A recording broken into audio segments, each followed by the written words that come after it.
Vandalism on pipelines conveying petroleum products nationwide forced the Nigerian government to rely heavily on petrol tankers.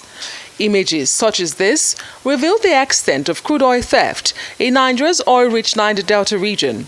But it's not restricted to the creeks alone and the militants. You remember that in Lagos area, when a fire outbreak happened in one of our pipelines, now we discovered that some of the pipelines are actually connected into individuals' homes.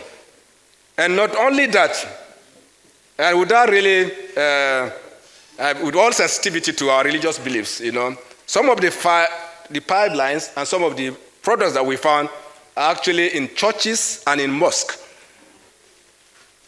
That means that everybody is involved. There is no way you will take product, bring in trucks in populated neighborhood, load it and leave without everybody else knowing about it.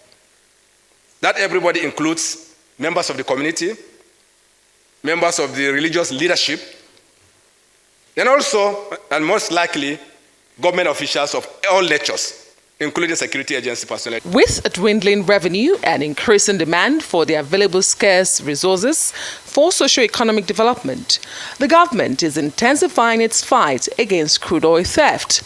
We have so far, with the Nigerian Navy, the Nigerian Army, the Department of State Service, and other agencies of government in the security network, there are arrests of over 11 vessels have been arrested, 30 speedboats have been arrested, 179 wooden boats that you have seen, the type that I've just shown you, and then about 37 trucks. And as a matter of what we do now is we don't arrest them, we burn them. And that's what happens so that they won't come back to business again. And there are arrests. Currently, there are 122 arrests by different agencies of government, and they will be prosecuted. And the prosecution process is going on.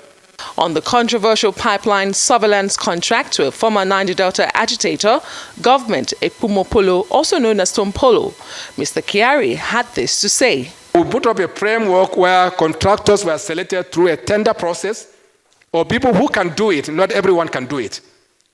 And Tompolo is just mentioned. We are dealing with corporate entities. He may have interest in the company, but we are not dealing with Tompolo. But we know that he has interest in that company. We know that we are engaging all other individuals who will be of help to us in this situation.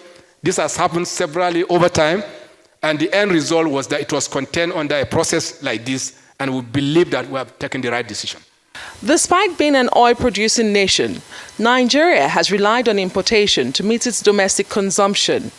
But the group CEO of the NNPC Limited is optimistic that this will soon be a thing of the past, with the combination of output from the Dangote refinery scheduled to begin next year and the state-owned refineries.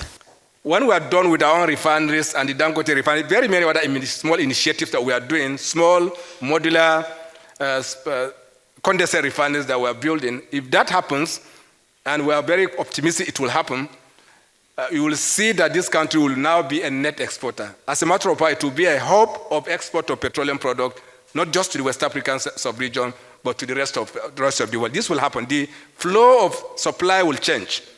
By middle of next year, it will change. So you will have no need for importation of petroleum product into this country. A national reserve company is to be established to manage the pipelines on a commercial basis to efficiently put them to use for the distribution of product across the country. It is left to be seen how soon these measures will pay off.